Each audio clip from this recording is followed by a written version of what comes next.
And now, you're tuned into RBLR, the home of Tampa Bay's Reveler Sports.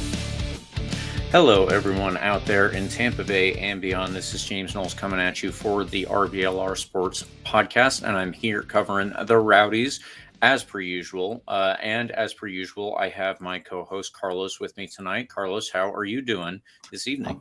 I'm doing great, James. I'm back home in Tampa. It was a long semester, but we're live. We're doing dandy. We have a great game to talk about coming up here in just a second. So looking forward very much to that. How are you doing, James? What's going on in your life? Nothing too much right now. I am set up in a new environment, as you might well see. I'm actually living with my wife now, so congratulations to me, I guess. But in further congratulations, Carlos, I think we should go ahead and say the Rowdies did pretty well this weekend. Wouldn't you agree? They did all right. Nothing crazy. Nothing crazy. Yeah, this past weekend on Saturday, the Rowdies actually had their best game of the season, dominating in a 5-1 win over Detroit City. So, like we said, pretty good. For the RBLR Cup standings, everybody got a point because everybody predicted a win. So, I am on 5 points. Eureka is on 3. The guest spot continues to lead on 7 points, and Carlos, you are right behind the guest spot on 6. So well done to all of our guests and their fantastic guessing so far. Yeah, everybody got a point, like I said, and that has not happened, I don't think, previously. So also well done to everyone. Now, we will be previewing a game this weekend versus Rio Grande Valley, for which I do want to say RBLR will be hosting our first ever watch party. That will be at Berry House again this weekend. The watch party preview starts at 8:15 so that we can watch the game at 8:30. Now, unfortunately, I won't be there, but Carlos, you and Eureka will be there to cover everything along the way. And if you haven't noticed, there is a whole bunch of stuff related to that game. If you look to what is, I guess, my right, and the watch party will include free beer giveaways, halftime swag giveaway, and of course, beer pitcher specials because everybody loves beer when they're watching a game. So please do show up to that. There's a lot of online buzz so far.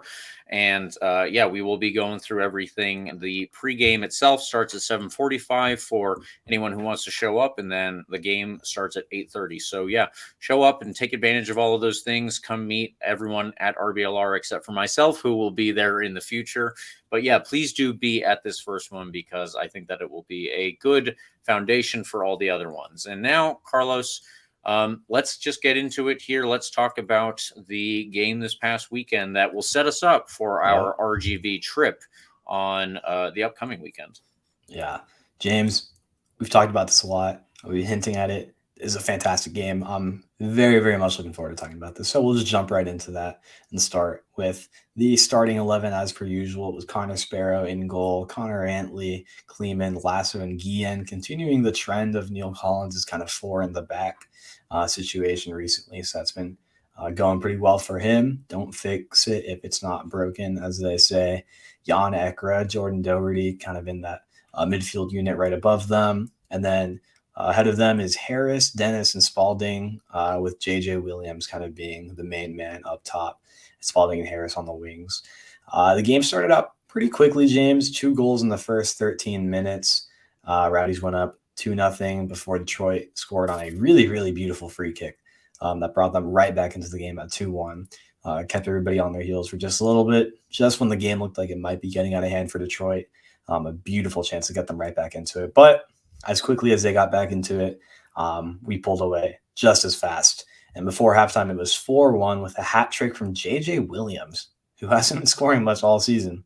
But he's getting hot right now. So good for him. Including a really nice goal from Charlie Dennis in that first half where he dribbled around the goalie, faked him out with a nice little fake pass. Yeah, and then just in the second half, Dayonn Harris got his first goal of the year. Lots of passion from him. Great to see him getting riled up and excited about that. Final score with that goal made it 5-1, and one more sub for good measure. Tate Johnson came in late in the game and got his another appearance with the Rowdies, the academy kid. So love to see that as well. Final score was 5-1. 3 goals from JJ Williams, only the 3rd hat trick in the modern era for the Rowdies. The second one was Sebastian Guenzati against North Carolina, I believe. And then the first one was George Christoph against Fort Lauderdale Strikers. JJ Williams adding himself to the history books for the modern day Rowdies. Lovely to see. He was complimented by goals again from Charlie Dennis and Dayonn Harris. 5-1 was the final score, James. We had a fantastic game. There's so much to talk about here. A lot of great things to talk about. Another episode where the tone is much happier than it was earlier on this season. A lot of excitement now. If you missed my tweet following the end of the game, I think I described it as JJ Williams getting hot. Spaulding on the wing is just insane to watch. He's just really getting into form. He's a god out there. Things are starting to click, and I don't know, maybe there's something to that partnership between Spaulding and JJ Williams up top that's leading to some good goals here, James. So let's analyze it a bit. Let's break it down. I'll jump into that first half. First 20 minutes, we went up 2-1, went up 2-0 actually, and Detroit scored that free kick. What happened that first 20 minutes? How did we get off to such a quick start that we seem to kind of been missing for a lot of this season? What was different? Maybe what was the same from last week that kept things going this way? Well, one thing that I'll say was the same this week was the fact that Detroit City is unfortunately not the best team. That's probably readily apparent, and I don't mean to belabor the point for any Detroit City fans who might be listening. I kind of doubt they would be, but just in case. It's a team that is kind of on the rocks right now, and they don't really have what they need to get into a position where they're going to challenge their opponents. So I know that the first goal came from an interesting setup where I actually needed a little bit of help on this because I noticed something weird with the positioning of our fullbacks a couple of times. Like you said, we started with 4 at the back like we had been before, and we went at the beginning of the season. It seemed like Neil Collins was trying to move to 4 at the back. Then it really wasn't working out, so we switched back to what we have seen as a usual 3 at the back. Then recently, again, we've gone to 4. So I don't know if this is what Neil Collins is leaning towards and what he wants to do and what he wants to implement for the rest of the season, but it has certainly worked for us the last couple of games. Here, he had us lining up in that 4 again at the back, and the two fullbacks started to play a lot more centrally at times. So I kind of picked up on it a little bit, but I didn't notice it as much as I would have liked. And I did use some help, I will say, from our noted tactics guru, John Morrissey at USL Tactics. But he noticed in particular that Connor Antley and Aaron Guillen are stepping into the central midfield, or at least were in this past game. So the first goal that we scored in this past game against Detroit City, not the prior game, but this one came from Connor Antley stepping into the midfield, the very center of the midfield, and intercepting a ball and then creating a chance that way, where ultimately it came up to a cross, and JJ Williams got on the end of it. So that was the first JJ Williams goal. All 3 of them would be finishes off of either a cross or something akin to a cross. I believe one of them he just kind of hit in with his knee, but it was still a cross into him, I suppose. Yeah. Anyway, it was good that we were able to see that the fullbacks are going to be heavily involved, and the system. I take it with a grain of salt, or knock it down a couple of levels, however you need to look at it. But it reminded me just a little bit of the way that Manchester City have been trying to play recently, because Manchester City recently have kind of abandoned the idea that, and this was something that Pep Guardiola, their current manager, really pioneered back in 2009, 2010. The fullbacks were the ones who got way up the field and they kind of stretched out the play. Now, what Pep Guardiola is having them do is play a lot more centrally. So if you remember Alexander Zinchenko last year, who has moved to Arsenal, this year it's a lot more Rico Lewis, I believe. They are stepping, and John Stones, they are stepping up from the defensive line into the center of the midfield. And I noticed that a couple of times, like subconsciously, and then John Morrissey, his tweets really kind of hammered it home. And it was very interesting to see that this is something I don't know if it was, just a game by game basis. And I'm kind of feeling like that's what it is to start with. You kind of experiment and you see how well it works. Now, obviously, it kind of worked to perfection in this game, you could say. But Detroit City, again, is just not a very good team. So we were able to take the ball in the midfield rather easily in that instance. I think it happened on our third goal as well, where Connor Ainley was able to win the ball off of a player. I'm sorry, this is the fourth goal, where Connor Ainley was able to win the ball off of the Detroit City opposition player and, start the play up again. So we'll get into that fourth goal in a little bit. But yeah, it was something that we were able to see there.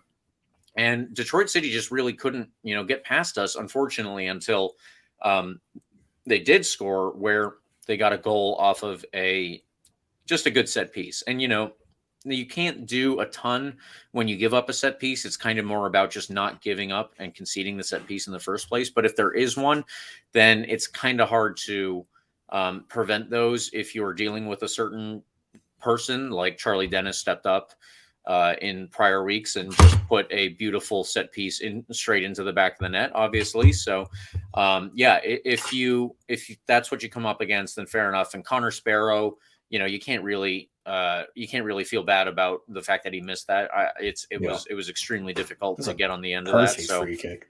Yeah, exactly. And that's kind of how the first 20-ish minutes, 20-25 minutes went. And then we were up. JJ Williams, just he's getting on the ends of these crosses. And the first goal, like I said, it came from Connor Ainley stepping in, but I believe it was Charlie Dennis who put in the original cross, and then it got to the other side. But then, the other one I believe was the second one I believe was from Ryan Spaulding getting yet another assist on the year. So we have always been a pretty cross-heavy team. I think that it's really good that we're starting to see these pay off because, Carlos, you and I have talked about this a lot. Unfortunately, there were a lot of crosses over the course of the season, which is still young, which just did not go in, and they didn't even lead to good chances. Now we either have someone who's confident and he knows where to put himself, or we're just getting better crosses off. I feel like it's probably a combination of the two, actually. I mean, yeah, it's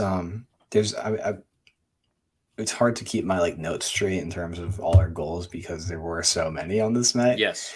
But there's so much good to take out of every single play that happened that led to our goals. And the crosses are better. I think that was one of my things with Dayonn Harris is Dayonn has, comparing our two wingers on this game, particularly Dayonn and Spaulding, right? And what I've noticed in Spaulding's performances recently is that his crosses seem to be a lot more kind of on the money. He puts it into the right spots. I feel like Dayonn struggled a bit more recently with that, getting the cross to the right man, getting the perfect cross in there. But I feel like Dayonn has a bit more upside in terms of scoring ability.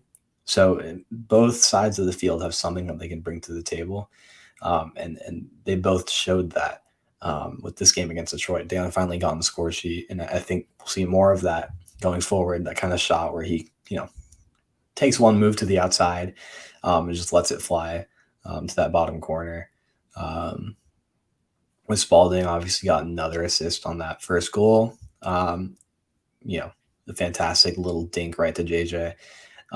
Something to note here that I kind of paid attention on that first goal is JJ Williams is, I don't think it's a secret that he's a pretty big body. He can get up and win some good headers, but I was really impressed on that first goal with how soft of a cross that was.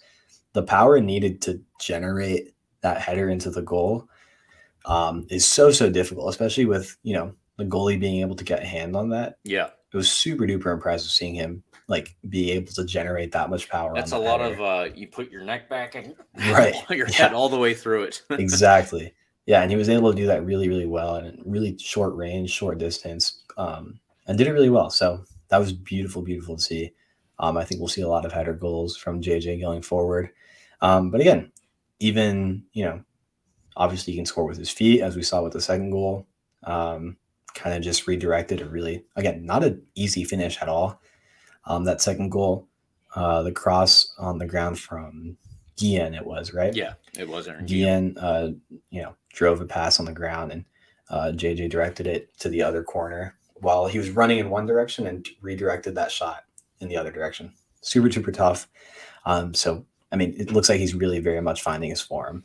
And even then, going back to what you mentioned about the defenders kind of adjusting their style of play, even Guillen got in on the attacking play with that pass.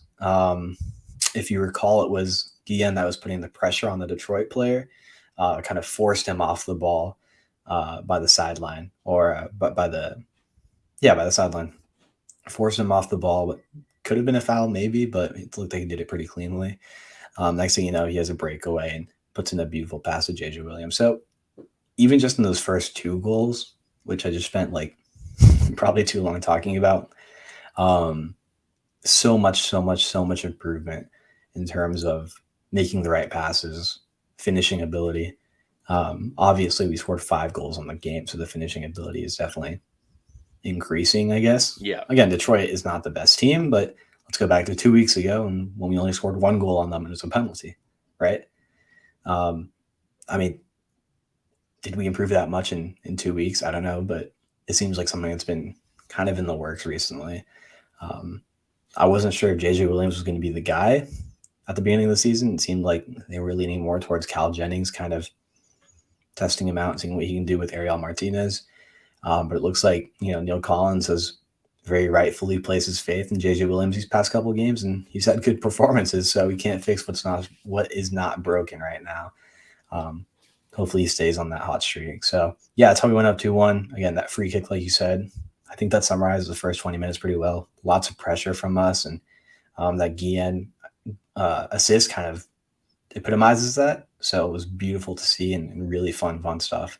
So yeah, I mean, this is good stuff, James. Just that first 20 minutes changed kind of my entire outlook on the potential of the team, and kind of the ability to realize that potential. Mm-hmm. It looks like there's really something going on there. So yeah, I mean, I knew these guys weren't ever going to give up. It wasn't going to be a throwaway season or anything.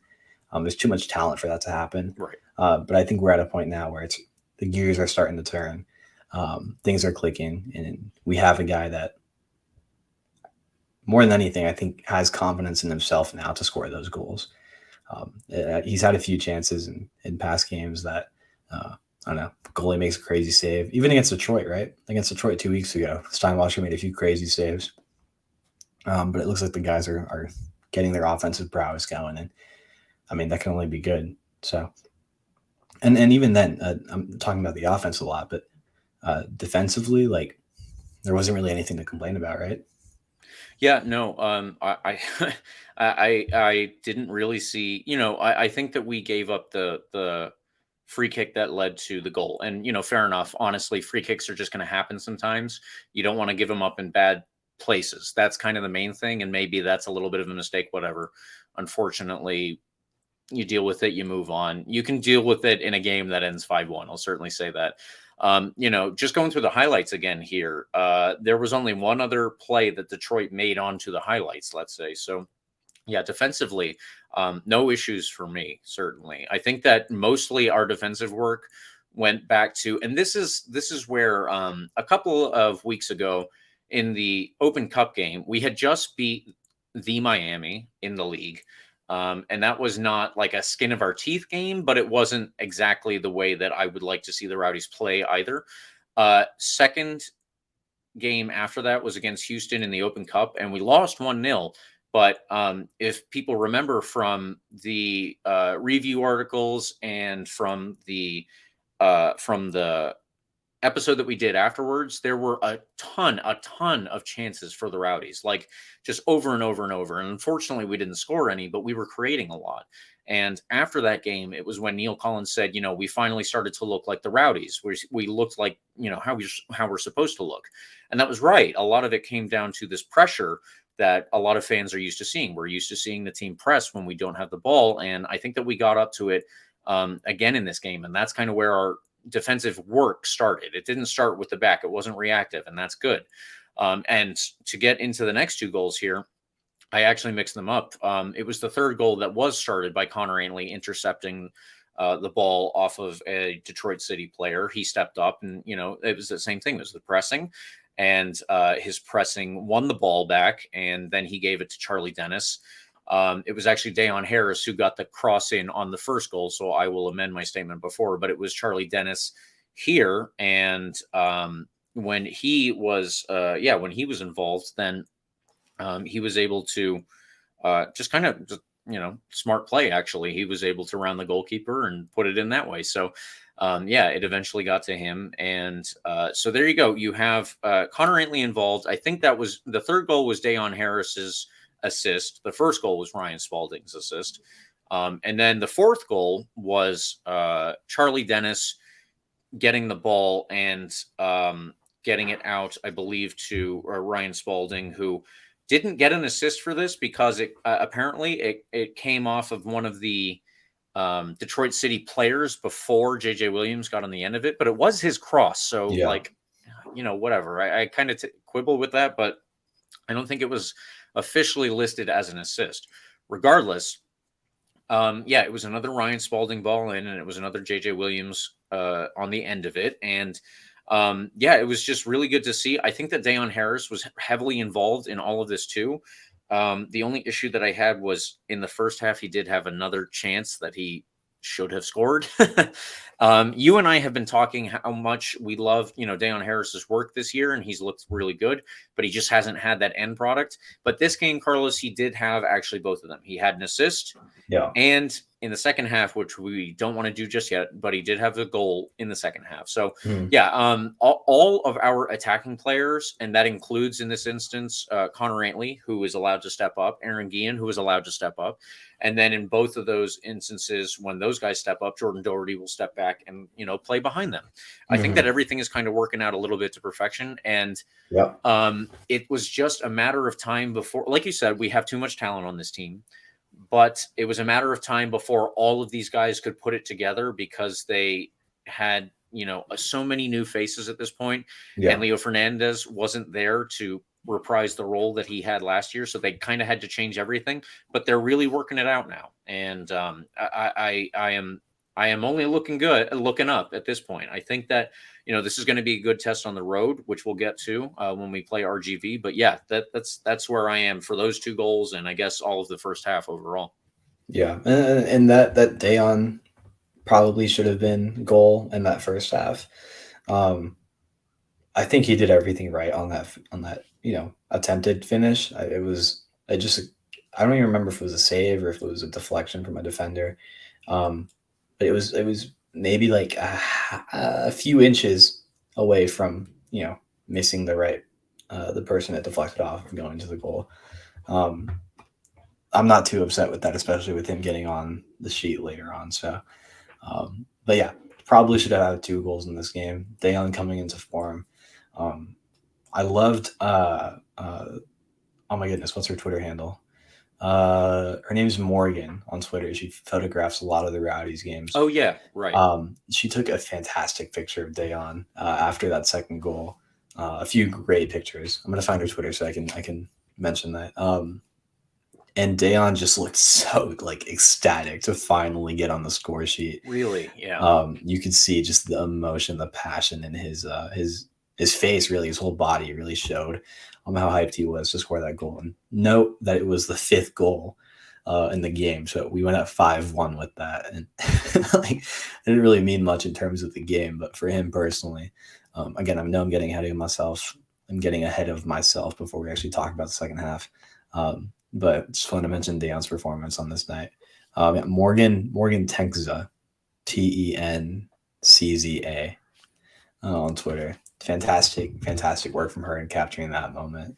Really, really cool stuff. So, like you said, I think you summed it up right, that it feels like all the offensive pieces are clicking, right? In the past, we've seen maybe just the wingers clicking, but missing kind of the Charlie Dennis part and the striker part, or maybe we've just seen Charlie Dennis kind of, being the shining attacking piece, but missing the strikers and the wingers. We haven't really seen the strikers performing and not missing the wingers in the midfield, because that just wouldn't make sense. But it seemed like in this game, everybody was playing their role correctly. Charlie Dennis even got on the score sheet. And I want to mention that goal again, because that was so tough. That was so cool to watch. If you're not paying like very close attention to the action and the motion he did, it was that little like fake pass, like Yeah. half fake pass that totally threw Steinwasser off. Yep. Totally. He bit it. He took the bait like fully and tried to dive to prevent that pass that ultimately never happened. Next thing you know, Dennis has an open goal and scored. Still a pretty tough finish with defenders in the way, but just a really, really cool play. It seems like his dribbling is, his talent for that and kind of dribbling through defenders and around goalies, I guess, is coming out here. So everything's clicking, everything's firing on all cylinders. Spaulding, again, playing fantastic on the wing, just such a random addition this year, that all of a sudden is playing such a crucial role. The way he was advertised to me and the way I kind of read up on him, I kind of saw him more as a defensive asset. He was very much advertised as a sort of wing back player who seemed to bring a lot of defensive ability and ability to push up, but I wasn't really sure about his offensive capacities. But it seems like in this new formation that Neil Collins is working with, Guillen's kind of like that defensive piece on the left, and Spaulding's very much a attacking winger. He's getting up and he's pushing for goals and pushing to make the right cross. Oh, yeah. But his defensive capacity showed various times in past games, and his ability to get back and make the right tackle and get in the way, just be a nuisance, has shown as well. So everything clicking, even offensively, the guys tracking back and playing their role on defense. The guys in the midfield, Jordan Doherty having another really quiet, good game, kind of just helping control the flow of things in the midfield and stopping things before they really happen, I guess. I think it's kind of how we characterized his performance last game, right? Just kind of stopping any opportunities before they really developed. Things that don't show up on the stat sheet, right? But very, very crucial things nonetheless. So good for him. Ekra had a solid performance, and I have no complaints about him. And just like that, we went up 2-1 in 20 minutes, 4-1 by halftime, and JJ Williams had only the third ever modern era Rowdies hat trick before halftime. So that was impressive. But again, fantastic company to be in when the only two other Rowdies players that have done that are Georgi Hristov and Sebastian Guinzotti, both of whom are enshrined as Rowdies legends in this modern era. So, I mean, hey, if JJ Williams is in that company, maybe we have a really good future with him. I'm jumping way far ahead, but he's in great company. So hopefully we see more of that. So let's jump into that second half, James, because it seems like we've talked a lot about these first 4 goals, I guess 5 goals in total if you count the Detroit goal. Tons of good stuff from us. I mean, it kind of happened in past games. When was this last game? I'm forgetting. Second half comes around, we have a lead. We kind of lay off a bit. I don't really have a problem with that when we're up 4-1. What did you see in the second half? Did you see us still pushing up and trying to get another goal? I don't know. Like it seems like we stepped off a bit, but at the same time, it wasn't really like Detroit had any opportunities, right? Yeah, right. So, I mean, in that one specifically, I didn't see that Detroit City had too many until I guess kind of late in the game. But by then, like it was over. The Rowdies had absolutely taken their foot off the gas.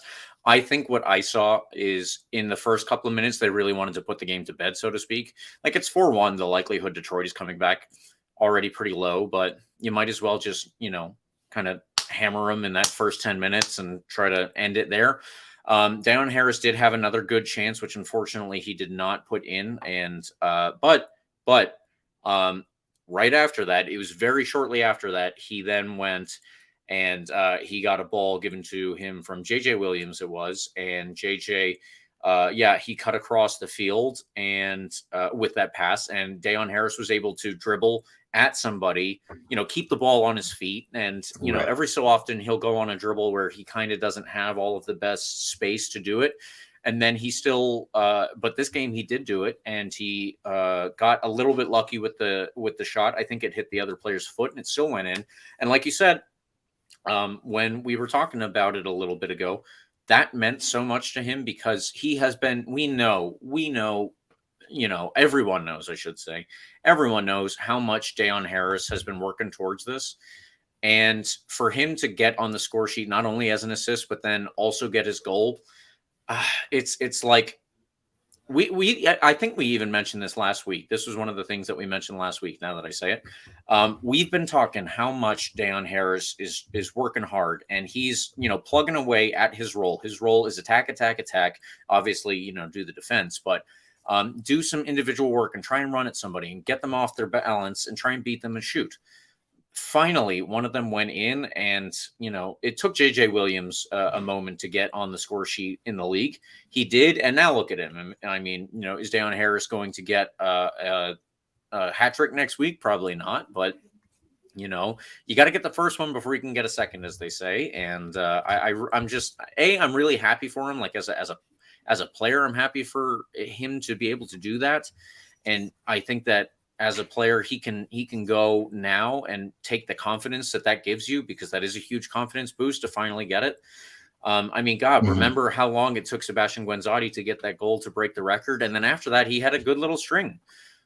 So I think that this really will mean a lot more to Dayonn Harris than it'll mean even to any of us. And it was the 5th goal in a game, obviously, by then.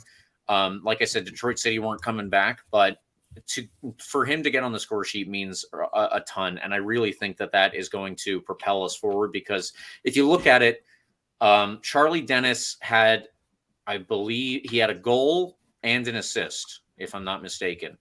Ryan Spaulding had an assist. JJ Williams had 3 goals and an assist. And Dayonn Harris had a goal and an assist. The other assist was Aaron Guillen, and Ryan Spaulding didn't get one on the 4th goal for reasons that I've already said are kind of silly. Everyone in the attack was involved on the actual score sheet, and then Connor Antley was heavily involved in the 1st and the 3rd goal. Yep. What more are you looking for? Like Carlos, that is peak performance in my eyes. Yep. Yeah, and honestly, I totally forgot that JJ Williams actually got the assist on the Dayonn Harris goal.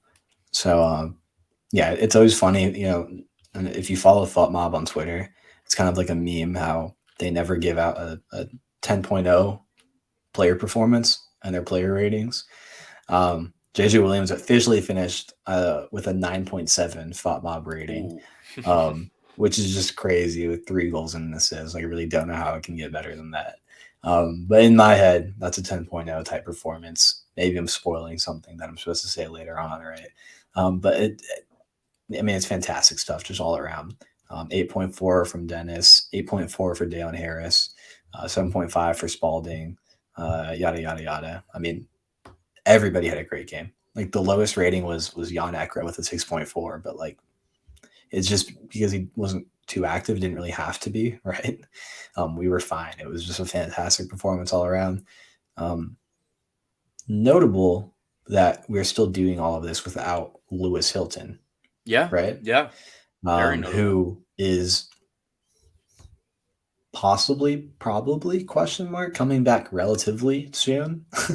Like, those were a lot of qualifying words before I said soon. But I mean, whenever he makes his comeback, hopefully sometime soon, who knows? The sky's the limit. I mean, is it even worth slotting him back in right now if he was healthy? I don't know. We just scored 5 goals with this lineup, so who knows? Everything's clicking.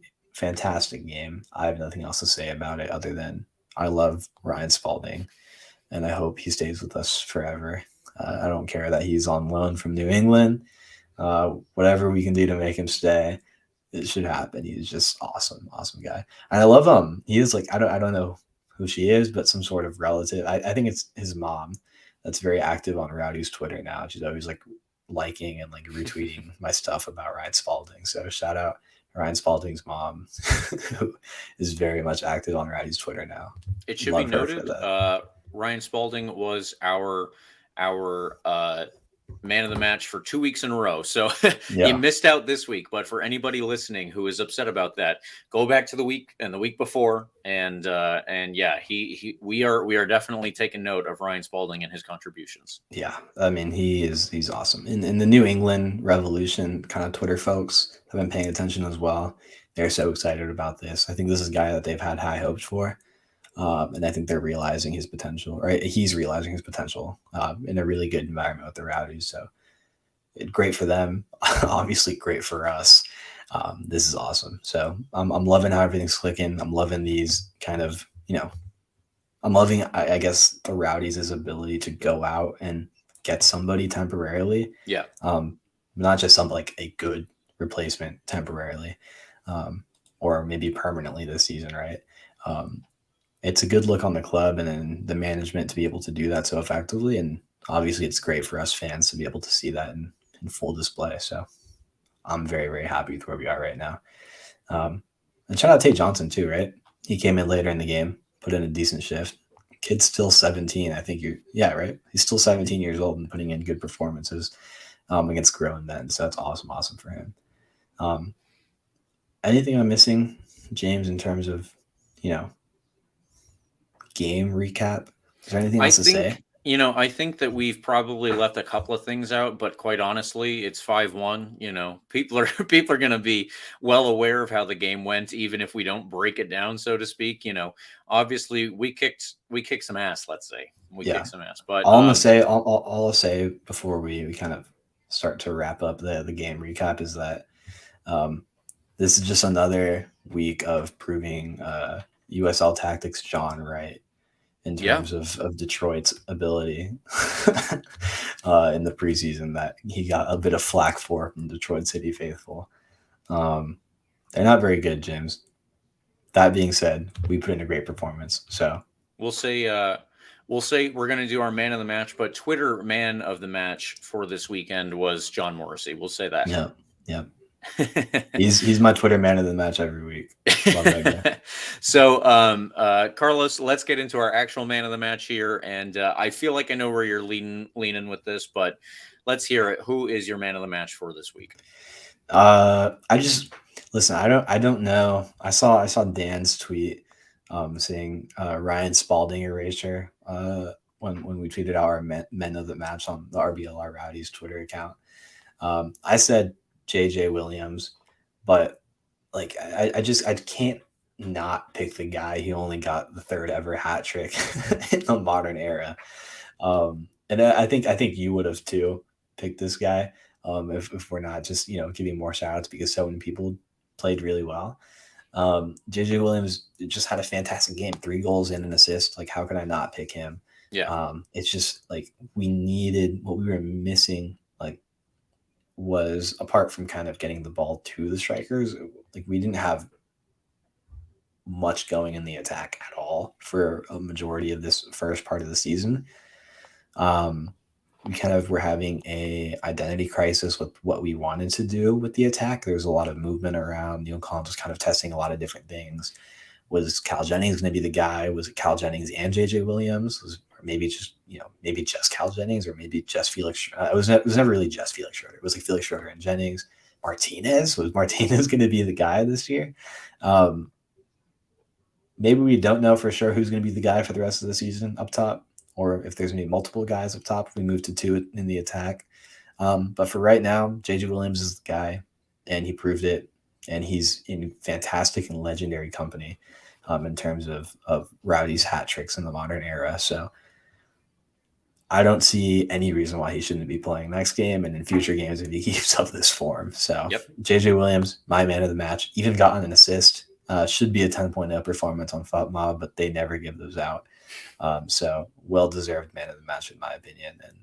And I'm not by any means committing Ryan Spaulding erasure because he had a fantastic game, and I mentioned that for a good 2 minutes earlier. I mean, I just love his performance, and I love all the guys' performance in the attack right now, and Guillen especially in the back line as well, even getting in the attack with that assist in the second goal. Only player I'm looking for more from is Connor Sparrow. He only had a 6.2 performance. Are you kidding me? This is embarrassing. He's got to do better. Like, no, I'm joking. When the goalie has just like the base level performance rating, that's probably a good thing because that means nothing's really coming his way. So perfect performance from everybody, but especially JJ Williams. Fantastic from him. Yeah, absolutely. And certainly I would have picked JJ Williams on any other day. I figured you might. So My man of the match for this game is Dayonn Harris. Now, as I stated before, Dayonn Harris, I have been eagerly awaiting a chance to say that he would be man of the match because we've been talking him up for weeks at this point, and we've been just waiting for him to turn all of this good work into some actual production that shows up on the stat sheet. You can be the best player who gets the most shots in a game, but if none of them goes in, nobody's gonna care. Nobody's gonna know your name at the end of it. Dayonn Harris finally had both an assist and a goal in this game. I believe he has had assists already over the course of this year, but regardless, he got both, and I'm very happy for him. I think that he has deserved this, and I'm very, very happy that we can finally say Dayonn Harris did it, and he is my man of the match for all of those reasons. So good on you, Dayonn. That was actually his first assist of the season, according to FotMob. I just double checked that.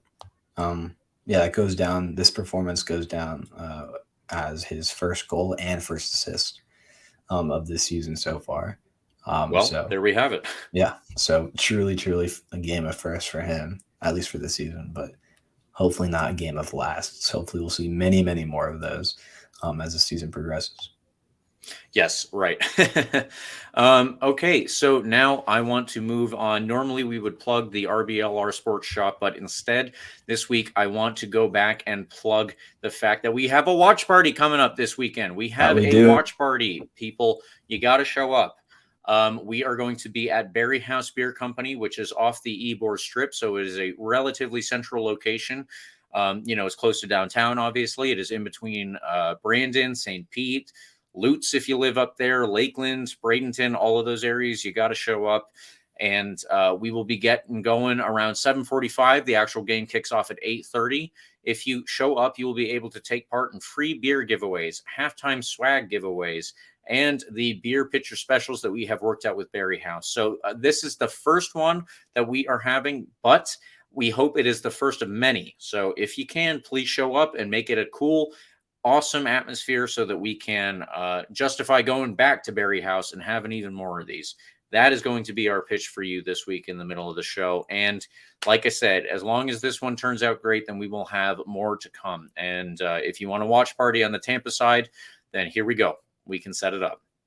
All right. Now, Carlos, if you could get us started on the preview for this game. And don't forget to mention that we've got this watch party coming up. Is there a watch party happening this Saturday? I think there might be, even on the Tampa side. Wow. That I have not heard of. We should spend more time later mentioning that before the episode's over. We'll just let everybody know.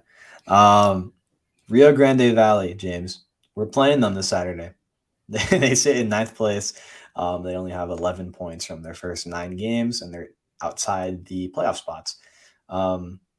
With our win this past weekend, the Rowdies have moved up to 4th place in the East. That is so much nicer to see. Actually, currently 5th place on goal differential, kind of.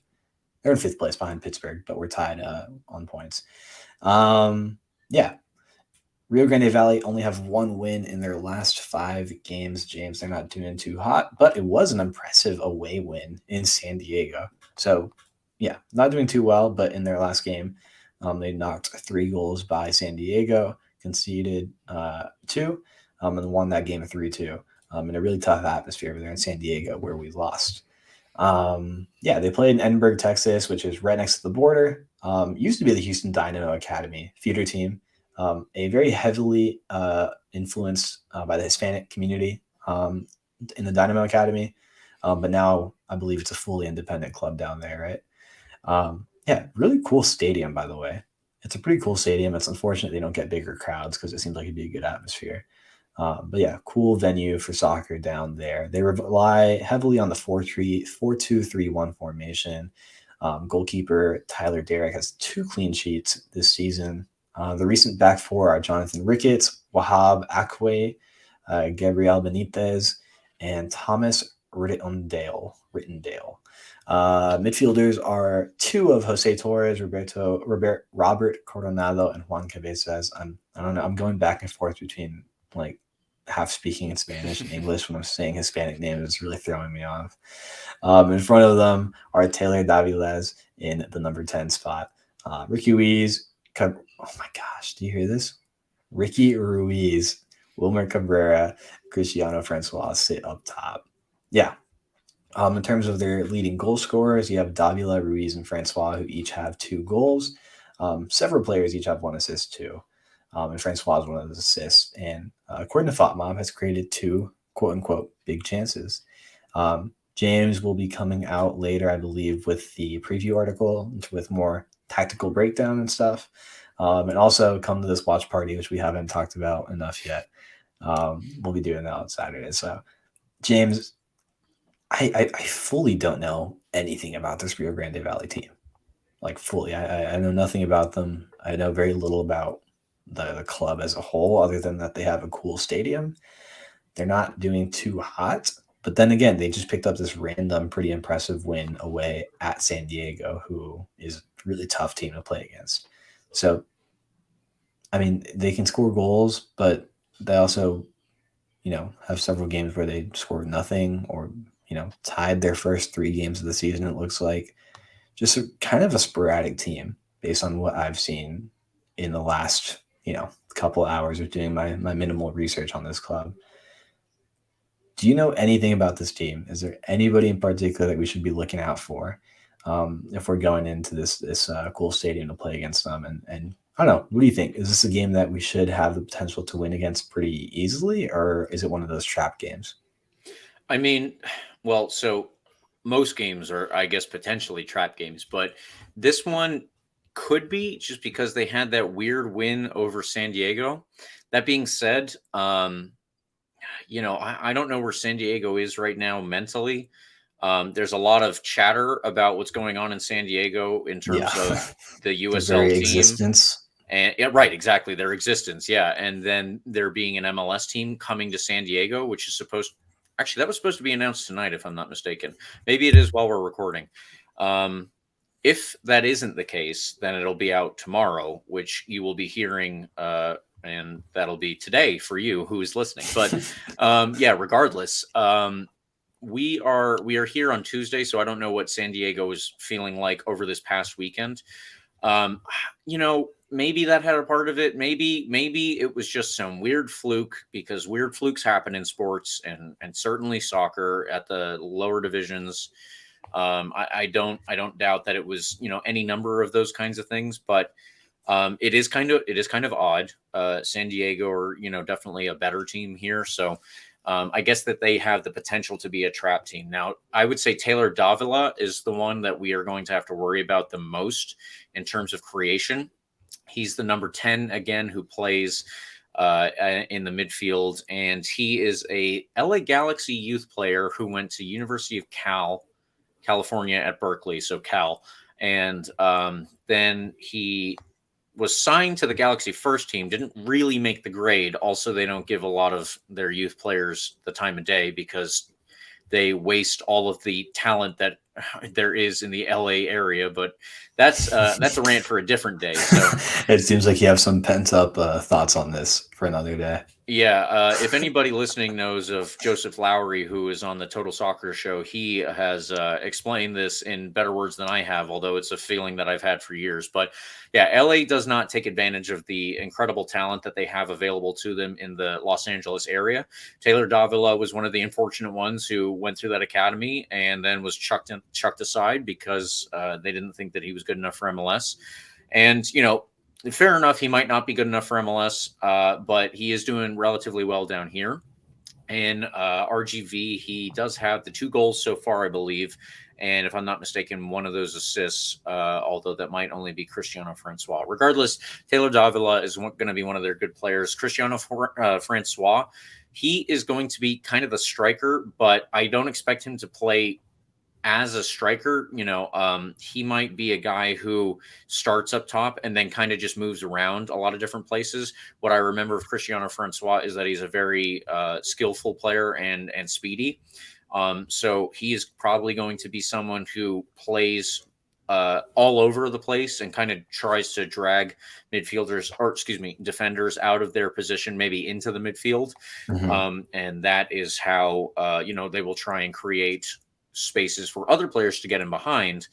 Other players, including Wilmer Cabrera, who is the son of the coach Wilmer Cabrera. So, yeah, it's kind of funny. Wilmer Cabrera, the coach, is Colombian, and he moved to MLS. I think he has like 50 something caps for the Colombian national team. His son was born in Colombia, but grew up mostly in the U.S. and played for the U.S. national teams. He went to college here as well. Didn't really make the grade at MLS level, so now he is playing at the USL under his dad, no less. And yeah, he's been doing relatively well so far, but I think that he will be one of the guys who tries to get on the end of the balls that Taylor Davila is going to be trying to play along with Ricky Ruiz. And the last player that I want to highlight for them is Jose Torres. Jose Francisco Torres was the former U.S. men's national team player who, grew up playing most of his career in Mexico. So he's actually from Longview, Texas, which I think is somewhere in the west of Texas. Either way, he went to play in an academy in Mexico when he was an elder teenager, and then he started playing for them in Liga MX. And they called him in Mexico Jose El Gringo Torres, so I guess that makes sense. But yeah, he made one World Cup team for the U.S. actually in 2010. I don't remember how much playing time he got, but he was used there. So he was like a relatively important player for the U.S. for a little period. And as much as that didn't pan out over the course of 2 World Cups or whatever, he still obviously is a very talented player. And even if he is getting up there in age, then I think that, he's still going to have all of the smarts and all of the technique that got him up to the highest level in Mexico, which is, of course, an extremely good league. Those are all the players that I think that we really need to keep an eye on. And, honestly, with all of that being said, their back line doesn't look that good. The goalkeeper is also not looking that good this year. He is a player who was formerly with Houston Dynamo. He actually got into some legal trouble, if I'm not mistaken, in the past. So he has had to drop down. And when he dropped down, he's had some on and off years, whatever. That kind of makes sense. But yeah, I'm hopeful that they are not going to look super great, obviously, against us. And I don't expect much, but I want to say now, with all of that out of the way, let's get into our predictions here, Carlos. I'm feeling relatively good. Yeah. So I'll let you take it from there, but I do say I'm feeling pretty good about this one. Yeah. I have, again, I don't know much about this team at all. I've never seen them play. My only knowledge that exclusively came back to me when you mentioned his name is this kid, Wilmer Cabrera Jr. I saw him play against Georgetown couple seasons ago. Oh, for Marquette. Yeah, and he I went back and double checked that I'm remembering this correctly. Dante Polvara got the winning goal for us. Nice. And Wilmer Cabrera didn't do much. I just remembered that he existed. So that is literally my only knowledge of this team we're playing against, is that I saw him play once against my college soccer team. So what does that tell me? Absolutely nothing. Nothing. So I'm going purely based off vibes on this game, James. I'm purely based off vibes and the fact that they're in 10th place in the West, and we're in 5th place in the East, and we're in a good streak right now. And JJ Williams scoring a lot of goals. I'm not gonna say it's like a blowout or anything, but I think we're gonna win in a pretty tight one. We're gonna win 2-1. Okay. Yeah, I'm gonna say we're gonna win 2-1 on the road at Rio Grande Valley. I don't think this is a really good team by any means that we're playing against, but again, they just came off a pretty impressive win against San Diego. So who knows? Maybe they got a little something going. They'll keep it tight, but I think eventually we'll win 2-1. Yeah, I don't think it'll be a blowout by any means. Normally here, based on what we talked about with this being a possible trap game, my instinct is to go with a tie, 1-1, but I'm going to override that this week. I'm going to override that this week, and I'm not going to go with my base instinct like I like to usually do when I'm going through these. I am actually going to go with a bit more of a, I put my thought into it, blah, blah, blah. And what my thinking is based on that is 3-0 to the Rowdies. There you go. Another hat trick from JJ Williams? You know what? Actually, I'll say a hat trick instead from Dayonn Harris. Wow. That would be something. I'll tell you what. Yeah. That would be out of left field. But hey, I'm very much open to that. Would love to see that. Yeah. The next one, producer Eureka, has another Rowdies win. That is a 1-0 win on the road. Clean sheet, he says. And our guest spot this week goes to @RowdiesRap, Mark. He has picked a 2-1 Rowdies win. So everyone is picking Rowdies wins. Listen, you green and gold, you better go win so that we all get points again. I'll say that. So, Carlos, now that we have that out of the way, please, if you could take us into extra time. We got a couple of points here to go over before we get everyone out of here. Yeah, this is a fun, exciting little tidbit from this past week as we jump into our extra time segment. Dayonn Harris and J.J. Williams are men of the match for this week, also earned USL Team of the Week honors. So good to know that our choices for our men of the match in this past performance are validated by the USL. So thank you, USL, for that. Yeah, they deserve it. They played fantastic games, and I think this is a really, really well-earned honor for them. USL Team of the Week. Congrats to them. Happy. James, another piece of, I think, pretty big news. If you've been on Twitter at all this AM, and seen another chapter of the soccer wars developing right before our very eyes. James, you want to take it away and announce this piece of news that we heard this morning, or confirmed this morning?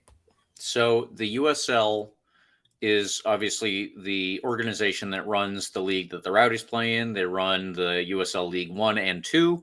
They run the USLW League, and there were rumors of a USL Super League on the women's side. This was supposed to be a D2 league under NWSL, I suppose, but it was still supposed to be professional. So I was expecting an equivalent to the league that the Tampa Bay Rowdies play in. There were also rumors that there was going to be a team in Tampa. So let's just get into what that is. Today, they announced what they're doing. The USL Super League is here, and they announced their first 8 franchises or whatever. I'm not entirely sure what language they're using there. One of those is in Tampa. We do not have a ton of information about it right now. The ownership group includes Daryl Shaw, who is a land magnate and owns the Blue Pearl veterinarian franchise, if anyone is aware of those. So interesting name. David Laxer, if anyone remembers that name. It is from the Tampa Bay Rowdies ownership group from roughly 2010, I think. And then it changed hands a couple of times until now it's with Stu Sternberg and the people who own the Rays. And Jeff Fox. I do not know the name Jeff Fox, so I don't know who he is, but they're the ownership group. And Carlos, above all of that, I think is possibly even more important news. The USL Super League is going to be looking to get Division 1 status when they go live in August 2024. We don't have a ton on this right now. I've been reading a lot. I don't want to get into everything at the moment because there's a lot there, but you and I will have a couple more discussions on this, and I think we're going to try and put out at least one more episode that specifically delves into what we know. But the fact that they're seeking D1 status, which means there could be trouble with the NWSL, I don't know. It's weird. It reminds me of the gift that someone sent me. Someone screaming into the back seat, "Why can't you be normal?"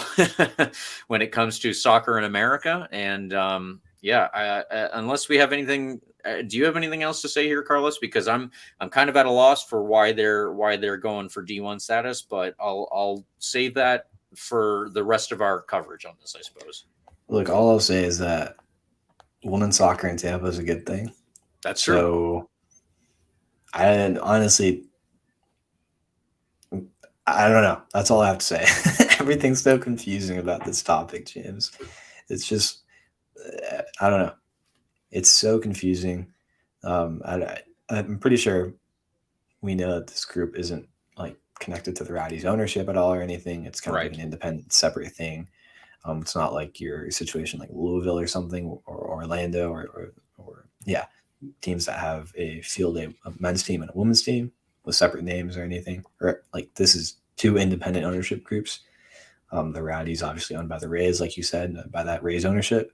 And this new USL Super League team owned by the folks you just mentioned. So who knows what the future has in store? I truly hope this is something that kind of gets off the ground, because we've seen situations in U.S. soccer where things are announced and it never really happens.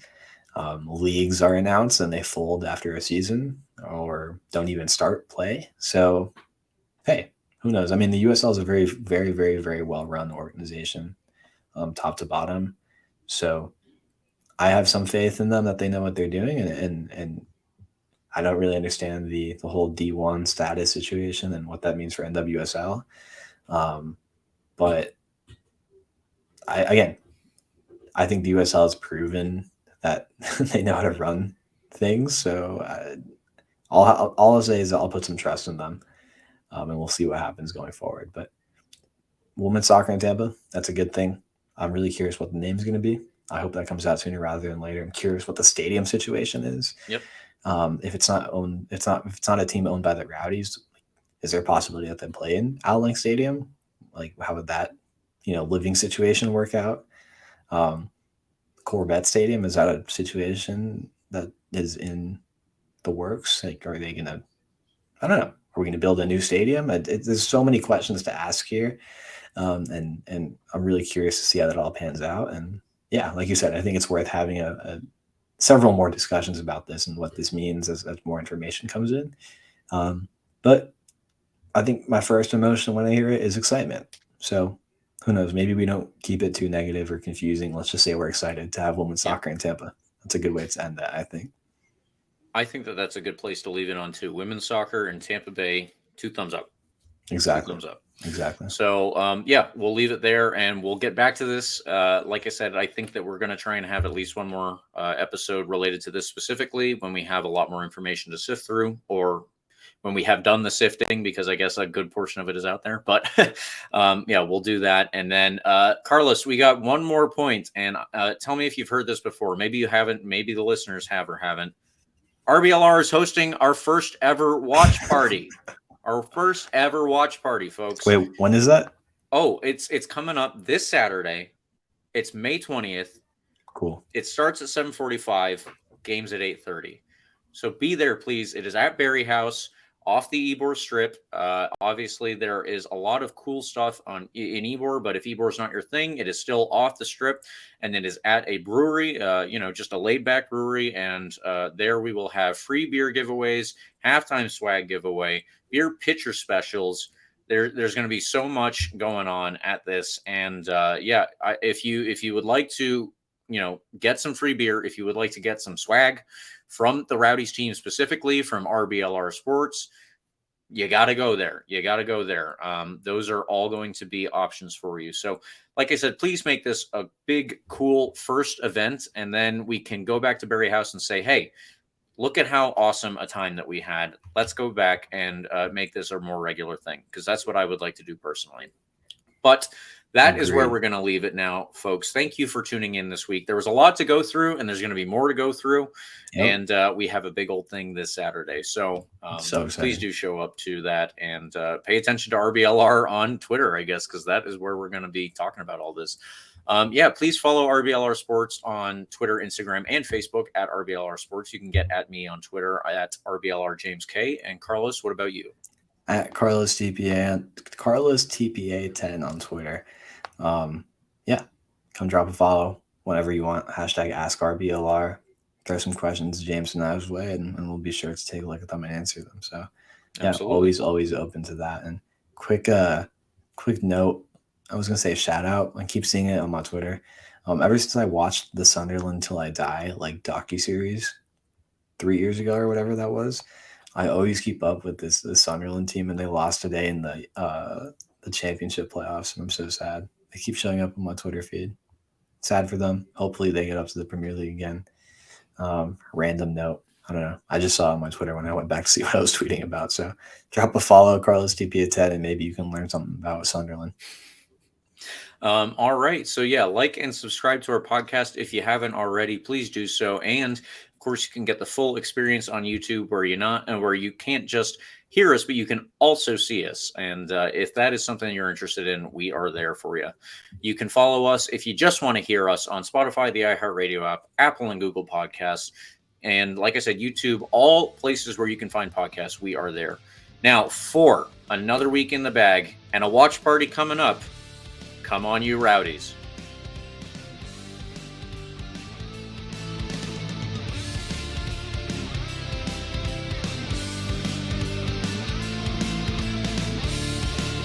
Thank you for tuning into this presentation by RBLR Sports. On your way out of the stadium, please remember to like and subscribe.